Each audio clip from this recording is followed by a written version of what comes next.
श्रीगणेशाय नमः। अस्य श्रीमहालक्ष्मीकवचमन्त्रस्य ब्रह्मा ऋषिः गायत्रीछन्दः। श्रीमहालक्ष्मीर्देवता श्रीमहालक्ष्मीप्रीत्यर्थं जपे विनियोगः। इन्द्र उवाच समस्तकवचानां तु तेजस्वी कवचोत्तमम्।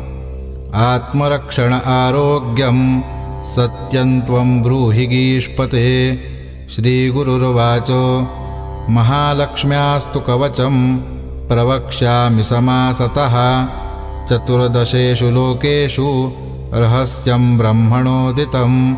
ब्रह्मोवाच शिरो मे विष्णुपत्नी च ललाटम् अमृतोद्भवा। चक्षुषी सुविशालाक्षी श्रवणे सागराम्बुजा। घ्राणं पातु वरारोहा जिह्वा माम्नायरूपिणी। मुखं पातु महालक्ष्मीः कण्ठं वैकुण्ठवासिनी। स्कन्धौ मे जानकी पातु भुजौ भार्गवनन्दिनी। बाहू द्रौद्रविणी पातु करौ हरिवराङ्गना।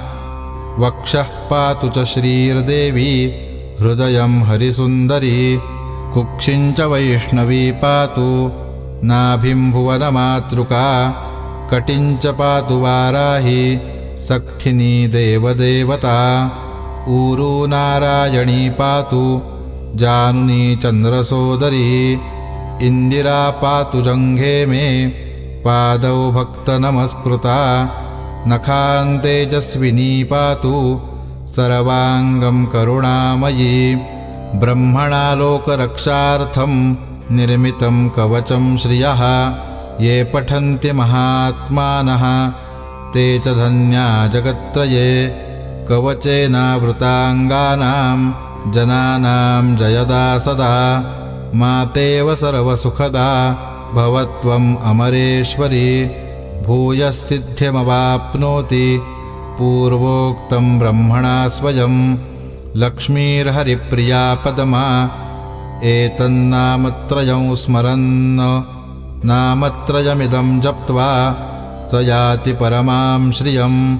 यः पठेत् स च धर्मात्मा सर्वान् कामानवाप्नुयात्। इति श्रीब्रह्मपुराणे इन्द्रोपदिष्टं महालक्ष्मीकवचं सम्पूर्णम्।